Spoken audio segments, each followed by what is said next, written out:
नमस्कार, स्वागत है आपका नवभारत टाइम्स में। आपके साथ मैं हूं विनीत त्रिपाठी। बदलाव एक दिन में नहीं आता, एक घंटे में नहीं आता, लेकिन अगर सार्थक दिशा में अगर आप कदम बढ़ाते जाते हैं तो एक ना एक दिन आपको एक अच्छी तस्वीर जिसकी आपने कल्पना की होती है वो आपकी आंखों के सामने आने लगती है। ऐसा मैं इसलिए कह रहा हूं कि जम्मू कश्मीर का जब भी जिक्र हुआ तो आंखों के सामने रोती हुई घाटी की तस्वीरें आती गईं। मासूम बच्चों के चेहरे से निकलता हुआ खून दिखता रहा। जब भी घाटी हमको याद आती रही तो हमेशा से रक्त रंजित रही। वो घाटी में लाल चौक जब भी हमारा इसका जिक्र हुआ तब भी हमको वो नारों से पटी हुई दीवारें दिखी, उस पर खून के छींटे दिखे और दिखी गोलियों की तड़तड़ाहट और बरसते हुए पत्थर।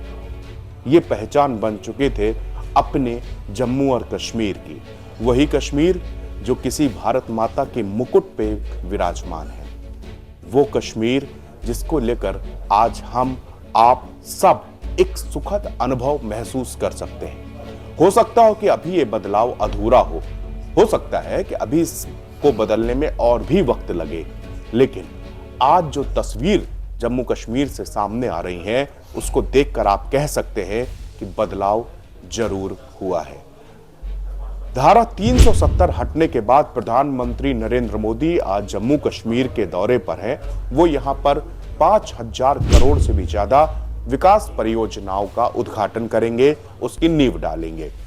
ऐसे मौके पर कभी पीएम मोदी के खिलाफ मुखर रही शहला रशीद, जो कि पूर्व में जेएनयू की छात्र नेता थी और अक्सर बीजेपी की सरकार और प्रधानमंत्री नरेंद्र मोदी पर काफी वो आग उगलती थी, लेकिन आज उन्होंने अपने ट्विटर पर लगातार प्रधानमंत्री नरेंद्र मोदी की रैली से संबंधित तस्वीरें पोस्ट कर रही हैं, वीडियो पोस्ट कर रही हैं।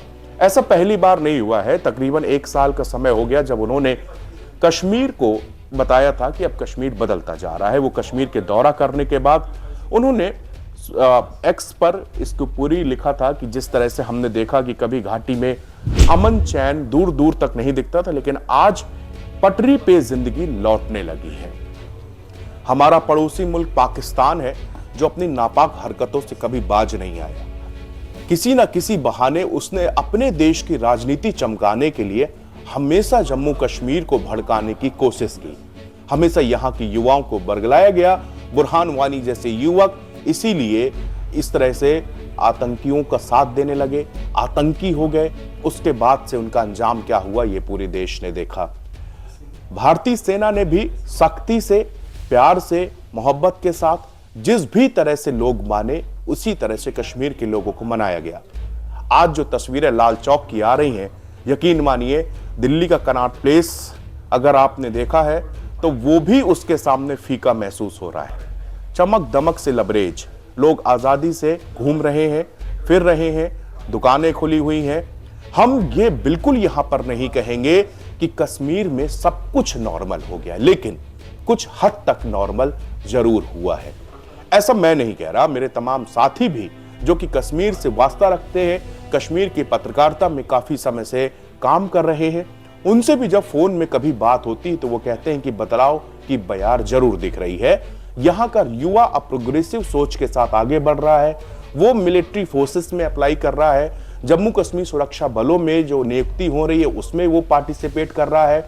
यहां पर सिंगर निकल रहे हैं, यहां से क्रिकेटर निकल रहे हैं। इसी तरह युवा जब मुख्य धारा में आएंगे तो जरूर जम्मू कश्मीर का जो हम लोग एक इतिहास पढ़ते थे, अब वो दूसरा इतिहास भी हमसे दूर नहीं है। शहला रशीद ने एक आज करीब 20 घंटे पहले एक ट्वीट किया है जिसपे उन्होंने लिखा है कि सलाम मोदी, इंशाल्लाह आप यहां पर आ रहे हैं और तमाम विकास परियोजनाओं का यहां पर लोगों को सौगात देंगे। इसके अलावा उन्होंने हजरत बल दरगाह का भी जिक्र किया। हजरत बल दरगाह बहुत मशहूर है जहां पे हर सभी धर्म के लोग अपनी मन्नत मांगते हैं, अपना माथा टेकते हैं। आज प्रधानमंत्री नरेंद्र मोदी इसी हजरत बल प्रोजेक्ट की भी नींव रखेंगे और इस दरगाह के डेवलपमेंट के लिए भी वहां पर बातचीत की जाएगी। अभी हम इसके दूसरे अपने वीडियो में बताएंगे कि हजरत बल प्रोजेक्ट दरअसल है क्या इसके दायरे में क्या क्या आएगा। प्रधानमंत्री नरेंद्र मोदी इसके उद्घाटन में करने के बाद में किस किस तरह के विकास परियोजना इसके साथ साथ जुड़ती चली जाएंगी। लेकिन फिलहाल शहला रशीद ने जो सलाम मोदी कहा, उससे दो तरह की आवाजें सोशल मीडिया पे सुना रही है। कई लोग कह रहे हैं कि शहला रशीद सरकार के आगे झुक गई हैं, जबकि कई लोग ये भी कहने लगे हैं कि आप बहुत देर से सही, लेकिन आप सही वक्त पे सही बात कह रही हैं। दोनों की ये तो एक अपनी अभिव्यक्ति की स्वतंत्रता है कि किसको क्या कहना है, लेकिन आज जो तस्वीरें झूठ नहीं बोलती हैं, जो जन सैलाब यहां पर प्रधानमंत्री नरेंद्र मोदी की रैलियों में उमड़ रहा है, वो वहां पर जो महिलाएं जाती हुई नजर आ रही हैं, कश्मीर के कोने कोने से लोग वहां पर तिरंगा लेते हुए भारत माता की जय के नारे लगाते हुए पीएम मोदी की रैली में शामिल हो रहे हैं। पिछली बार राहुल गांधी जब भारत जोड़ो यात्रा के दौरान वहां पहुंचे थे, तब उन्होंने प्रधानमंत्री मोदी को कहा था कि मैं तो यहां पर पहुंच गया, अब आप कब आएंगे। धारा 370 हटने के बाद पहली बार है जब प्रधानमंत्री नरेंद्र मोदी की रैली हो रही है और बहुत बड़ी संख्या में, तादाद में लोग श्रीनगर वहां पर पहुंचे हुए हैं।